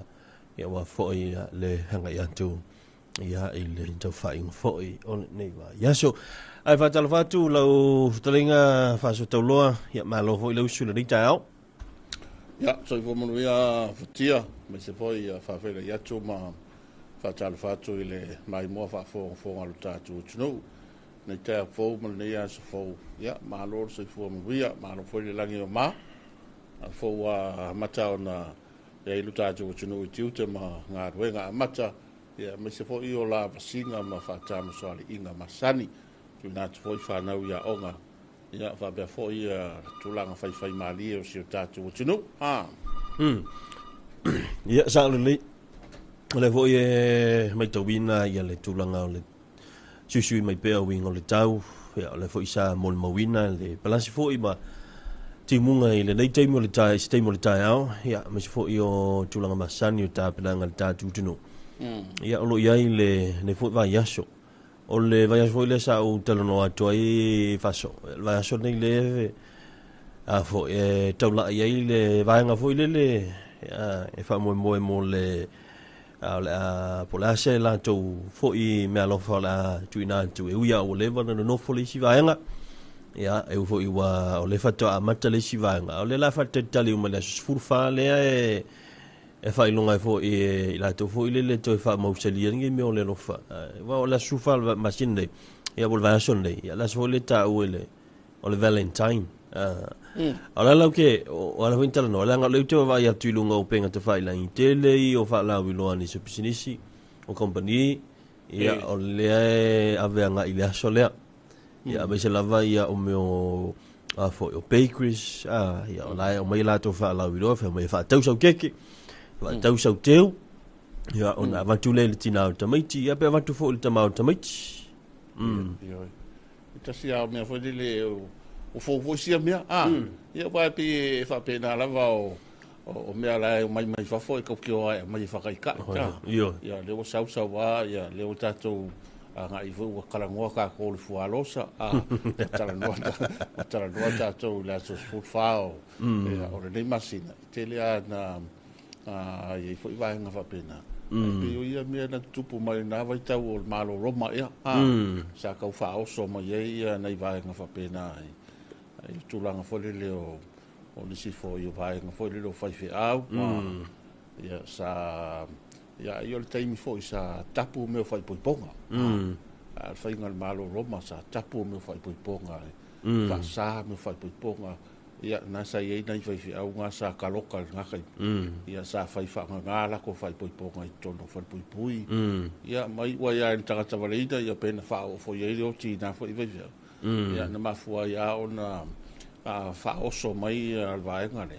e tau fo le fina fo yo ia fo I vaenga e tau mo fa tu ponga tau fa da mai ia la se ta pena fo le lo fa le tama te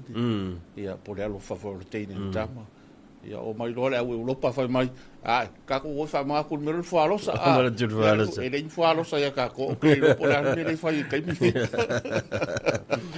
o lewa pa u fatasia ia fala wiloa o ne fo ia so fa to pe on tala no ai ma fala wiloa ia o le machine phone fa mati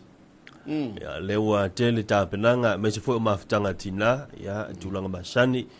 ia o le temi le leifo ile mo fa tonga wa o le tele position company o le afa pa u la lu tau o la tu lo ia mo le afo I machine phone wa o le te mau o le mana ia fa por kalamino vai nga ia se fa por kalamino vai nga ia le tule o kalesia ia ba fa nga taulanga me uma ia o le foi vai nga ia fa taulanga foi vai nga la to ia kalesia la to fa mati ia po vai nga po nga ia fi fa le se vai nga mal po ia se vai nga foi le mau tor nga nga fi fa se nga nga ia por si foi le ia tanga ko vai me fale al fa o lo ai foi ma vai nga fa pena ia o tau langa na ni so kare si le tra no foi ia ta prende no fa mat ia o si foi kare si ai foi taimi foi le lo tau sanga fa pito foi ia la to ia foi nga tau langa ai o mere le uma vai pe ia o tala foi le masanita to fotia e le ia kwa o io mere le ton fo yo le fa por kala meina masani le ya o le tula to e kalesia mai se yo fa nga taulanga inga yo malo tato tunu ya wa so san fo fa la lo ala to ala fa yo lo ya mai se fo yo PCDC ya o company ya o va nga uma ya tala no al tap de ina la to tato tunu ya wa fo yo por kala mera to fa mat o lewa te tala le avanua fo le mo I la tau fia tala sanga pe fa ulu fo I tala sanga le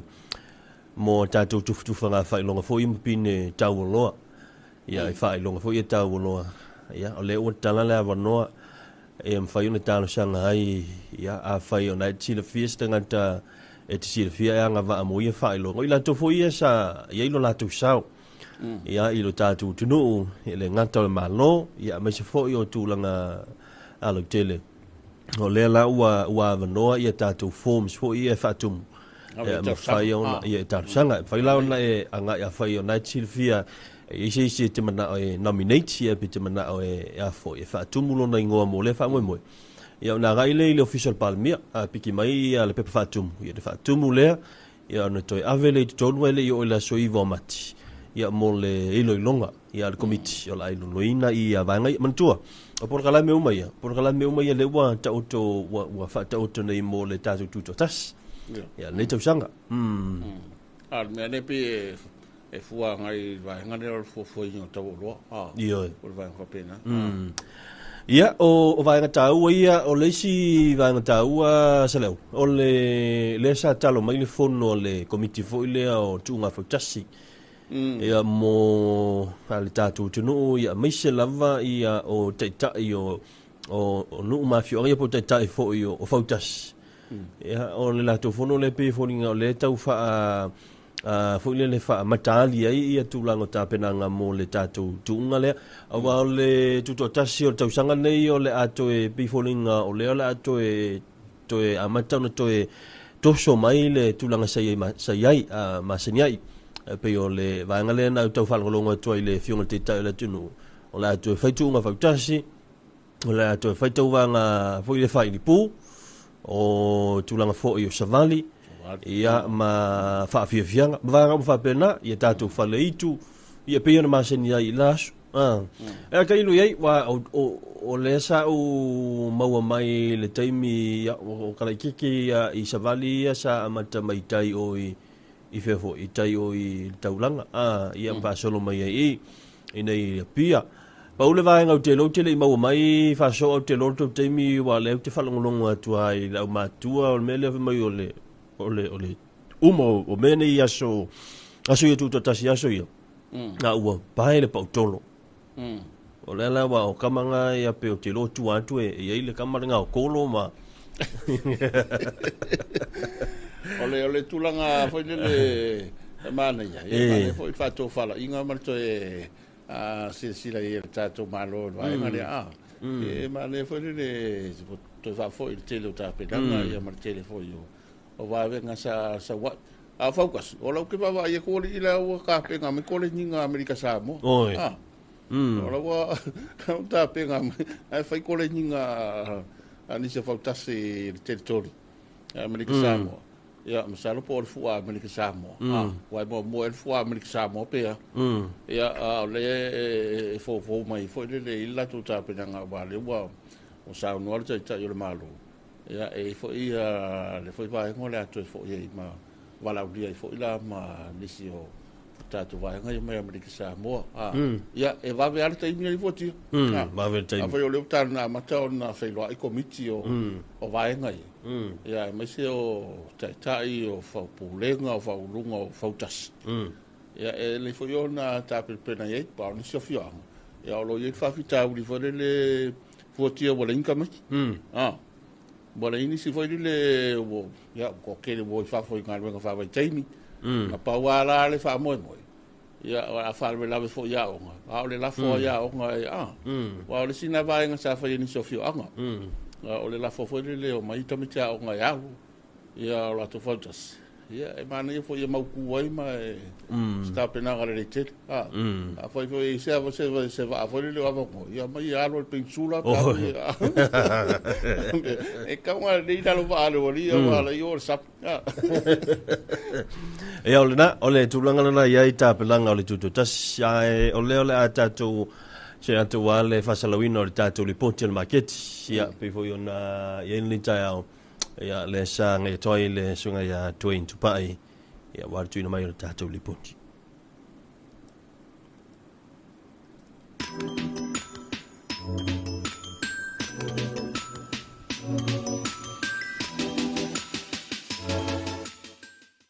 Talofa lava le tatu atunuu ia ile nei fo itai au fou ma lor soi fo maua ma le langi ma ia ua tatu to ai taunu mai fo ile o ngā tu tonu o le nei vai aso ia i tiu te fo i manga luenga o le asusua ma le tasi lenei o le folaunga Samoa i tonu o le masina lona lua o Februari po o le masina lona lua lenei tausaga a o se isi foi lenei o faupopoga o le tatou polokalame o le ripoti ia i maketi fugalei nei ua faipaaga i foʻi le tatou alaata ma le tatou ala leo ia ma le vaega o le faalapotopotoga o taui mo faalavulave tupufafuaseʻi po le ACC taeau nei foʻi ia fiafia lava le tatou polokalame ua mo foʻi le tatou failoaʻiga ia ma le fioga i le pule o le tatou maketi po o lē foʻi o loo vaaia le tatou maketi fugalei le fioga ia utu faasili palolo titarama ia i lenei foʻi taeao malo le soifua manuia utu i lenei taeao fou. Ia, malo soifua tupaʻi lenei taeao faamaloa foʻi le paia tele o se tatou atunuu faatalofa atu i lenei taeao fou le alofa ma le agalelei o le tatou tapaausili le lagi e lē faitiitia le faafetai ma le faamanū ia ua maua foʻi lenei taeao fou le manuia lo outou soifua ia o so matou malosi foʻi lenei foʻi ua amatalia la matou galulue ai totonu e tatou maketi nei faamaloa le soifua. Ia, malo faafetai ia o le faamalo lava lenā i lenei taeao ia po le ase tulaga ua iai le tatou maketi ia i le amataga foi o lenei vaiaso ua o lea foi tatou e loʻoga tonu o lenei vaiaso ae misi o lenei aso lulu utu faamolemole. Ia sa o lelei o le aso lenei pei o le amata ai foʻi faatauga o le vaiaso tupaʻi ia ae pei ona tagaʻi atu ia o loo tumau lava le taupati mai o le atunuu i le auina mai lea o tatou fua faaeleleaga i tonu o le maketi nei o loo manaia lava le talo ma le faʻi nei taeao. Moli taunoaga ia ae talitonu ia o le a faagasolo le tatou polokalame ia ua fele mai moa ma le faafoga mai ia le tatou atunuu mo le tatou ripoti i lenei taeao. Ia o le maimoa mai lea o le tatou atunuu ia i le tulimanu pitoitua o le tatou maketi lea ua amata ai le tatou ripoti ia maimoa mai ia o le tautalo lenā ua amata foi ona fea foi lea seu le tatou mea mata magiagi ia pei ona failoa mai o magiagi matagofie ia o tautalo talo paepae ia ua foi lenei taeao ia e mese ai ia o le mamalu seu tatou atunuu lea ua amata ona taupati mai faasolosolo mai lava i le isi itu matagofie lapo o talo tasi lua tolu fa lima ono fitu talo i le tautalo fia le tau le faatauina le tautalo tamā ia 20 20 tau o le tautalo ia o isi tautalo 5 isi tautalo ono talo pigiki kalo paepae ia matagofia le lapoa i le maimoa ma le sisila mai seu tatou atunuu faasosolo mai le aufaʻi ia manaia le matua lelei o aufaʻi aufaiʻipaka ia i lenei foʻi taeao le aso sisila i ai masoi mai tau atu i aufaiʻipaka ia ia ia le aufaiʻipaka koga ia i foʻi le aufaiʻipaka falele Samoa ia le lape mai kaua o kamauli lea koe kauga lifu i ae pe o le pakakoga ia pe mo ia ae pe kau le o le kamala lea io ia mo ko i faavela le ku lo ia mar pepe ia ua uma ia o lenā tulaga lenā pei ona matagofie foi lenei taeao ia le isi tu lea o tatou tautalo fa manaia lapo o isi tautala o tolu ia akufua koe le manaia lapo o tautalo o losoli lava i lele aiga ia ua pei ai le siaiga foi lele na o le tasi a le talo i le aso ia au le tulaga lenā matagofie ia o le aufaiʻipaka lava ia pei foi ona maimoa mai le tatou atunuu ia o isi talo lae tumai o tonu o nisi o talo lae faatali ia le ʻaufaifaaleʻaiga ia po i latou foi o loo faapena ona fai ia ona faatonu mai talo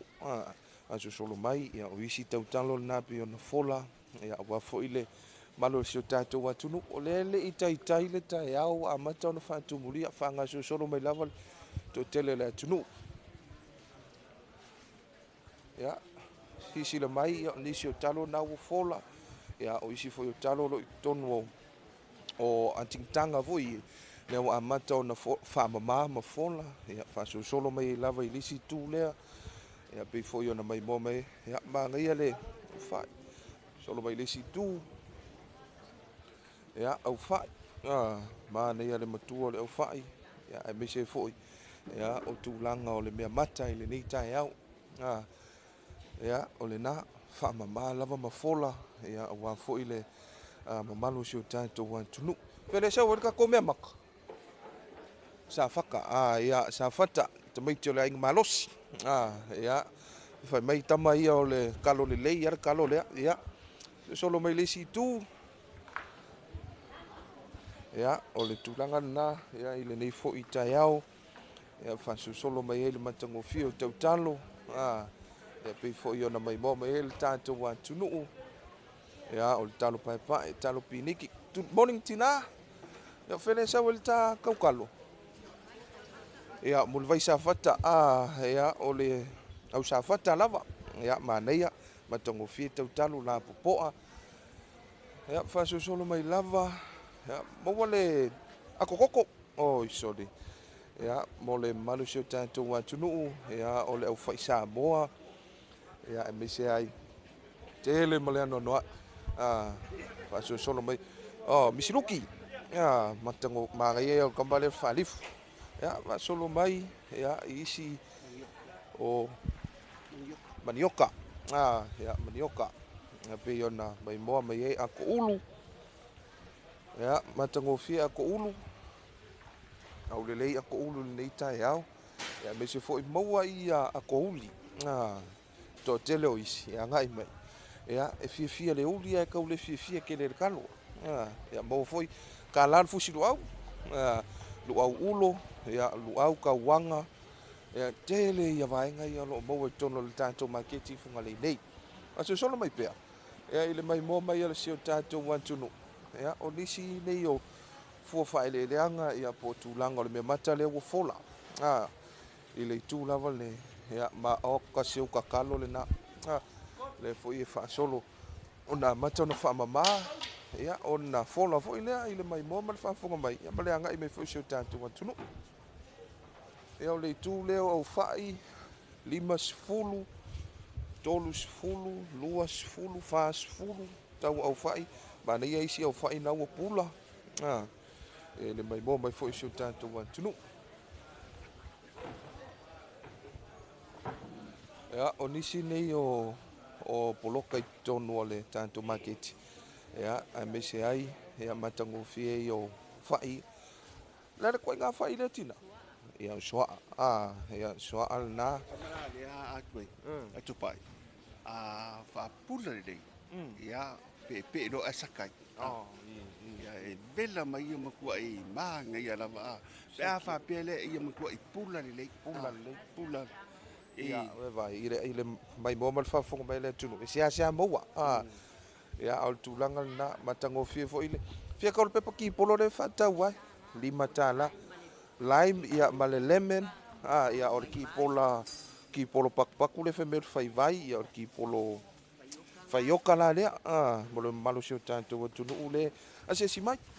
i le itu lea manai foi le pula o faʻi Samoa faʻi misiluki laiti o kele o kagaka fiafia le laiti ia le maua ia i le faafoga mai laufofoga fiafia le naitinā foʻi ia o loo faapena ona fola latou fua faailealeaga me se foʻi o foalauʻaina folau taumafamata e lenei taeao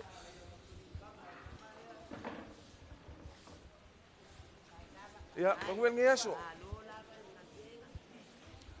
ia i le toe faasolo mai le itu o le tatou mea mata ia o lenā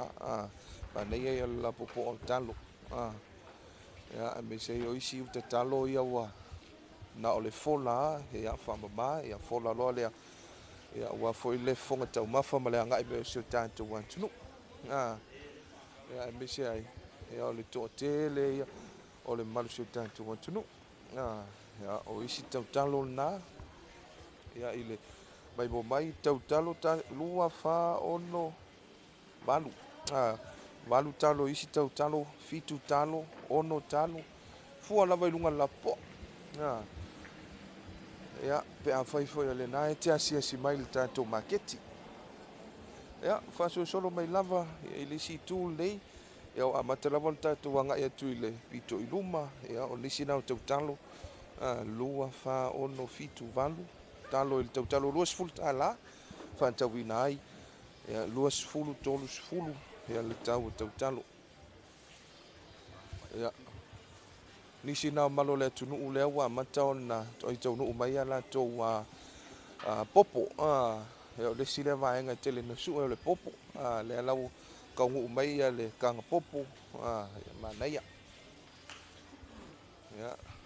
nisi o vaenga ia o lo ufi le I angai mai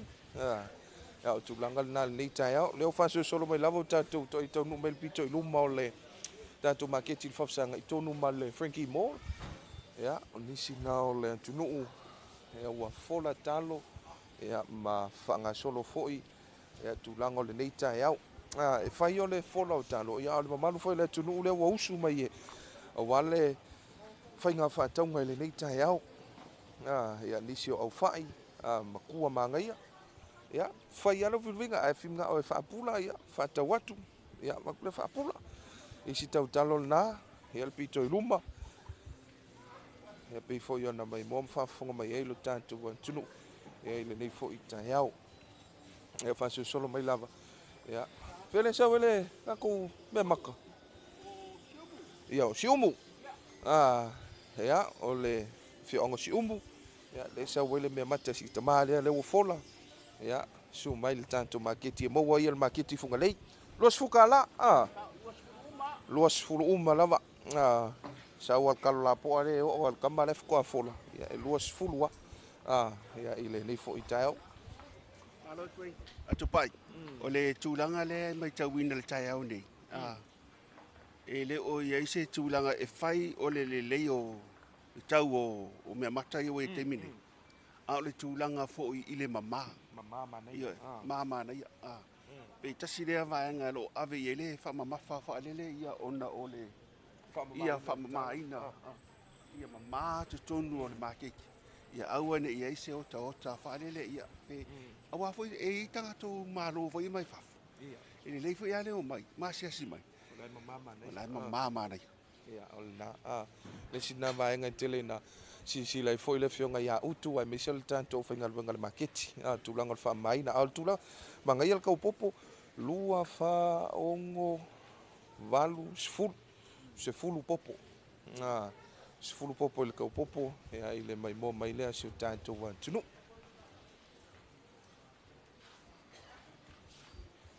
ia I le itula o folau'aina ma folautau mafamata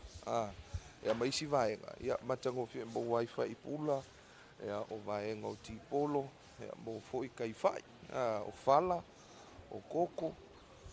ia me se fo'i o le fiu ia fa'asolosolo mai lava I le isi itu ia I le maimoa mai lea si o tatou atunuu ia maneia fo'i le maua le kakou chips ia mo fo'i ia vaega o ili me aʻofa le velo le aso ia le maua le ili maua le kauaga pea ko le kauaga le fa'akau ai ia 5 tālā 5 tālā le kauaga le fa'atau ai maukegi tole magaia ia le apopo'a maukegi a le ikū lea ia o le mele mai tau ai mai tau atu tonu le marketing nei o le moto'i tele lava o le maukegi ko akele al maukegi ia mo ke nei lopo o aingo ia maukegi a o le maukegi ia o lenā sa oi mo sui o le maukegi a le maukegi ia o le tulaga le tele ma le anoanoa'i ia I tono si tatou maketi nei I fugalei fa'asolosolo mai lava I le itu leo fo fa'aeleleaga e mese leo faipoloka ia nisi o le malo le atunuu na ua tala fo'i latou poloka ia lesi foi mea lo va'aia li mosoi o akele le laiti ia le foi ua maua le vi ia o le o tulaga I le pei foi ona I le tatou maketi lelei taeao ia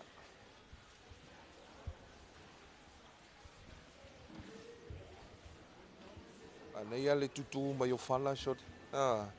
ia e me se fo'i ia o le maneia fo'i o tulaga o le pula maneia o misiluki mo fo'i avoka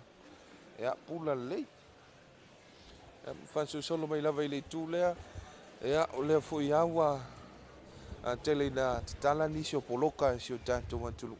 ia ua foi lenei taeao ia o sasalapo magaia lapopo'a o sasalapo ia fa'asolosolo mai I esi ia I lenei fo'i taeao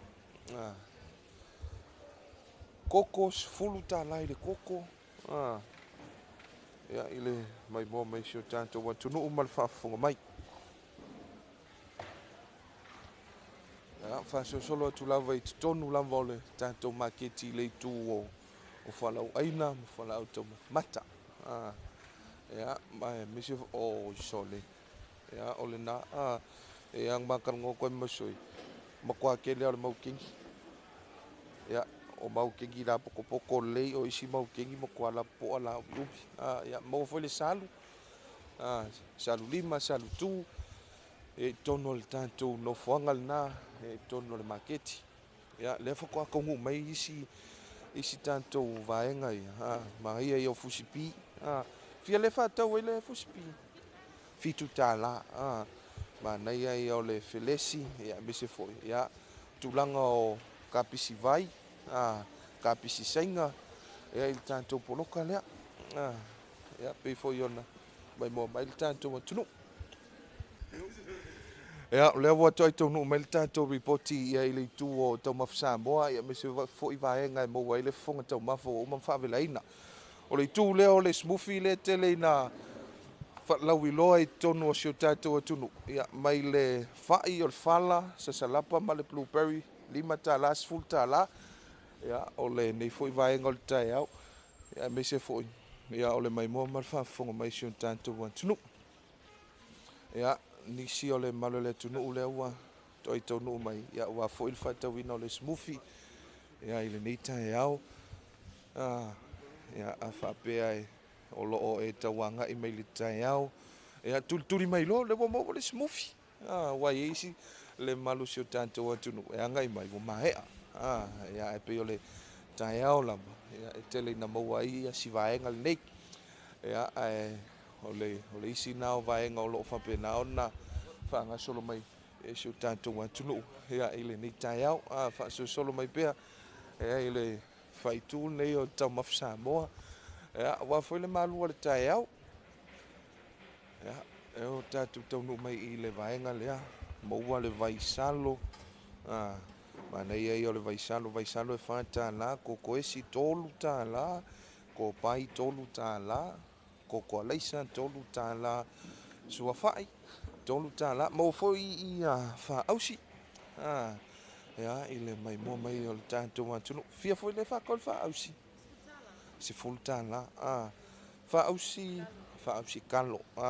ia ma nei ai o le whaausi ia ua foi se malua o le tae au ia po ase si mai le tātou maketi le tu o mea ai Samoa Talofa Samoa ia po le tu foi o loo mauai ia le fonga Talofa ua foi le lei tae au ia i le mamalu si o tātou atunu ia le si tu lea mauai ia le fangusea fangusea fia ko le 5 tāla le fangusea ia le 2 le 5 ia tātou maketi le mauai le 5 tope mai ke ua vave uma le 5 e le kai lava le nei tae au ia mese foi ia o le toatele lea o le malo si o tātou atunu e fia tele i le 5 Tina o fele sa ule 5 le. Santa Puala ia fresh mana ia mea foua mea leleia sa o i tamaiti ia i le mai momal whaafonga mai le tunu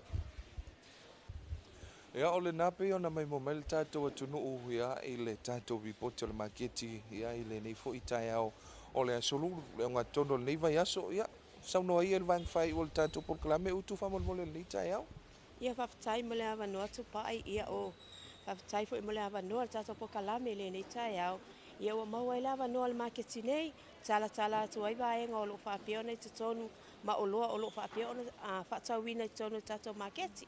Ai a whai o le nae te fuafua te maliu mai, mo whaataunga se i tautua nā lava lau saonga le mu, o loo mātou ngā lulu e pēa i le anawa tau lava le pālapa tuputonga nei, o le una ia leo o lau saonga le mu i te tonu le maketi nei, lo mātou ngā lulu e whaatau se i po i mamalu o le malo, a wale una ia lava lo saonga le mu i te tonu o tātou maketi, ona o le whaima lolo wā mai le tau le nei vai tau, ai mai tau i fo ona iai lava vaenga o tātou pale nei, i e whaapia o nā whaina i le vai pēa e maliu mai, a o tātou maketi i a katoa atapuni lava nā nei le se fulu. Se fulu i le po i e whai fuafua mai fo i ai au fuafuanga o le nei aso, e te maliu mai e whailau whaatau, i o lo tatala lava tātou maketi nei, manu te le ina o tātou waso Samoa, i o le whaasalaunga le nā, ma le au nanga mātou nei le maketi.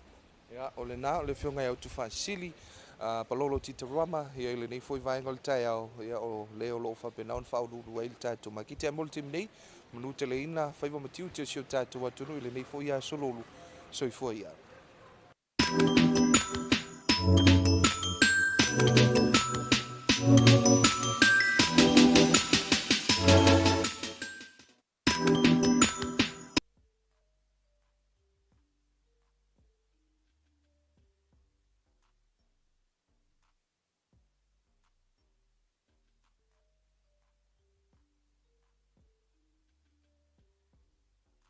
Whaamali loto, maua le whamama avenga, mo oe malau bisinisi. Ua so ai Samoa, Amerika Samoa, toke lau, malelalolangi atoa. Ia na la leo a mo 5 wha mo iwa tasi tesi maletasi, iwa lua tesi maletasi, maletasi o fitu tesi malefa. Vala au nei loa i le telefoni, valu whalua, ono tasi fitu, ma whaafesili mo le vaenga o whaalau i loa. 2AP, le siu fofongo Samoa, numero tasi.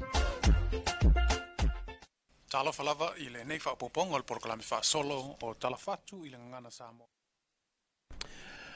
O le raua whaafonga le tātou tino i le tātou lipoti, hea mai le tātou maketi, he na ua tau luas 10 minute le tōna tā leo le iwa.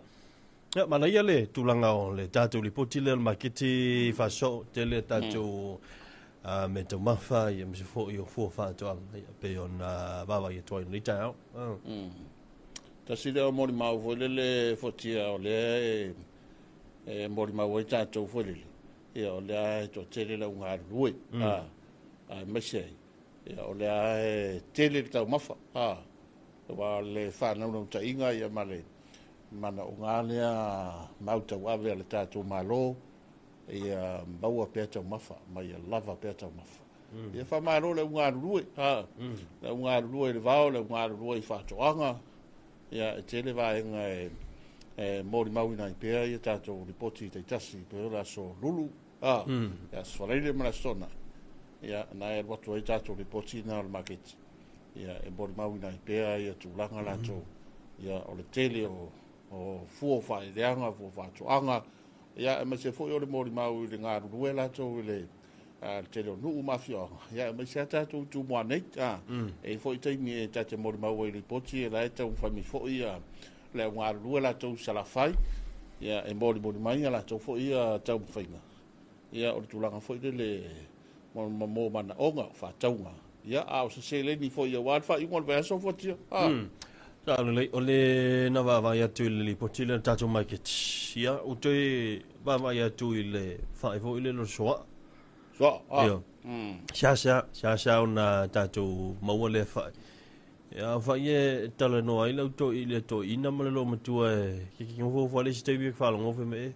Mau pena whapeo le i se soa. Ia wang kamale fe mai e whai pepe. Ia, tau sami. O kamare le whamai le wani whai e la whare i kua whai o pepe soa ama pepe. Pepe uru. Ia, tele fai pepe. Ia, ngā tele fai vai fai e so soani mo tau singa so i fua maraloina o le au mātu tua. Fai lato le au mātu tua. Ia, e fesidi ai kamai. Ia, o le tele i o tātou me ai i nā il maketi. Wa ele ngatala o le tūle o le tātou tamu whawela. Ia, o le fo i le tua tātou tamu whamata. Ia, me se fo i te tono le tātou maketi, o i tātou me tau lima. I le to tele fo i la to le ua i le tātou tinu unu nei taimi, ma le whamoe moe to tali watu si seimi. Ia, o le ae. E tele i a vaenga nei tātou maketi mwhai ona e su iai ia maanga iei o leisi la tātou li pote al maketi o las farile ia le maasole nei ia mlasitona i hia tuli tamai ia le temi masani ia u te loa ua tu tele nisi o le ua mautu mai falawhainga ruenga ia misi fo i o to tele ia o lea e poloka i le al tele ia ono le tau molina o whanau ia onga misi ali tūlea mātou le pito le sifo i le tai awala tau ia whapena fo i le fiafio le makua poloka tele ta vale ia o tulanga foi le uti uti tatu o wal e ma foi le wa le tatu te mori mau te mine fo kwa tau fa mata tele wa onga ba sia la tai ia e ta ele ki ale ki ale onga wa vai foi wa makonga ona tuli mai to tele ia vai nga foi le me se kwa le nga kwa le US ia ma vai nga foi le la to fa masangi ia le si vai nga le matanga wa nga me se vai nga ia mata nga mata ia nga i kamala i ki foi la vai ka ia vai nga le ia ban ia la ia nga mo tai nga foi le ortina ia malta mai o mo moli fa le kamala ngai o kulo le wala kala ka kulunga le 5 ia 6 ai pole ko ase mo bo wala tau e pio le sina ba nga le tele na pisi le tai ta o tau fai fore lo tau am tanga o fa no yao ai le si tamo ti foi le ese le ula vale le ainga ma sina na fa lo ngai fa pe o te no o te le tau fa masangi ai le aonga le ula vale vo le aso mua e tu atu la nga e fo e li mo ta vale ala ka mo e mai kuli mai ka vale wakangi amuia la to amuia ko feo la mai ma soi fo mai nei taimi sa le pese fo ile le wa mo modi fa ko wala kwa ka vale ku fa ko a mo e po kwa o kala ngoa la i ko kai mi li fo kia fai o le rasta i daro rei se vai te fiu e whakaniska wale ke rue io fai o le la ia o le ato a ongon mo le ato tingtanga ia a momo fusi fusi ulu o le me aile ale po oi ia ngak sa vali ke ia ngaki mo kala ke ai sa vali a ko ilu mo le awala la ke ia mo se pepa massive o le massive popo e ti o peua o te le la ta me ai le o mo e ke mai ka wa ya so ia wa o le sa tu ai la sa o la sa la le sa i le kalo malu au ma ka mu e o lo le so fu e le ya muska mai ke ko ki au ku ma kalo ma ka mu me voi sa to lo sa nga kongo e ka ku vola ya so ngi e le au sa o ska mai pe va ko ya ma ka mu mo io ai fa la tu foi se limata la pu se luata la ile mali no to da moditi ia swinga o langa o le tatu tutilo ia ile filifilinga fo ia tu langa o meu se vai nei temi o filifili kama ki para se vai se ngi ala se ia la temi ile in ke filifilinga vai len se vai la ai da ro le ia o le tu langa o le tatu ia fo ile vai tau ia ai o le fo ia inisi fa manu yanga tanto malo ia le fo ila o fa maite le fo fuanga fo ile le o le ai fua fa na le o fa le inga ia o be fa mo yanga ia sa le mo na te ia fa mo ia fo nei fa na ia o le mo nei fa mo yanga ia va te sela ma tatu sela ni msuta la ho le o le wa formanino e le fiora minista ia o le wa mata ia na fo in fa sa vali tu lango le stala ni si tu malo me se la vala tu malo fo fa vai fo ile a fa so o la wa mautu ia la to tulango to finga la tu te telefono ma ofisa vangana la tu malo la to oli te mineo no disi fo io o tulango fo io ele to na mani la ina ia o le wa manta ele o to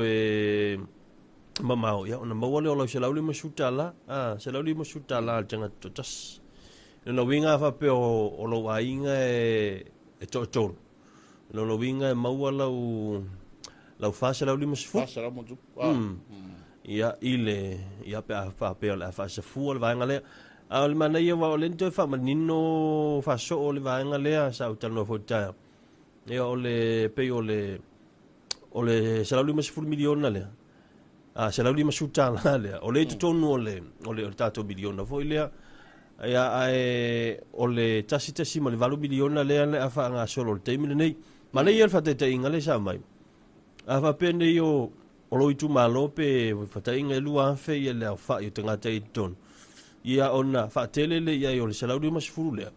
ia fa pe la umane ai te ufa alwe se lua sala wa fe le itu malo mai le tasi mal valu milion o tu pela le to tasi mal valu milion ia le la fa nga solo ia pro che ti fo ia wa ole na fa manino ele 2 milion me le mo le la fo ile taimile nei le tala fa ta tupe la ngol tala fa taula tu pesa yeile tau sanga lente a lewa tam fai fa mai ia ai 2 milion ale la sa ko sanga le ia no wi ia tal si ia tulanga fo o me fa le foti o le ufanga solo la si tu malo la toristala so le o fa ka le wo mingoi o le tu malo la ka fa si fo nga fo ye ka fe ku nga ka fa po le ale ya e kwa ya mo o le ko alia mane ya e kwa fe nga mo la 150 ka ko yo fanga solo ka ko wa ai le stala ya ma fanga solo ya por kalame o fata tia mai ya manuia i foi tatou ia taleranga o rei tae ma latu ia o taulunga le tatou programa o Talofa Samoa o nei hoi nisa tatou programa fanga solo o nei tae o le tatou tala mai i le leiteo wha malo New Zealand tau leiva ia ma wha o inisa programa le leiteo le siufongo Samoa ai wha o pea ia wha salanunga le tue pia tatou tue whelo i stemi lau talinga saleula manuia foi ia e o mga luenga ia o le tae o le aso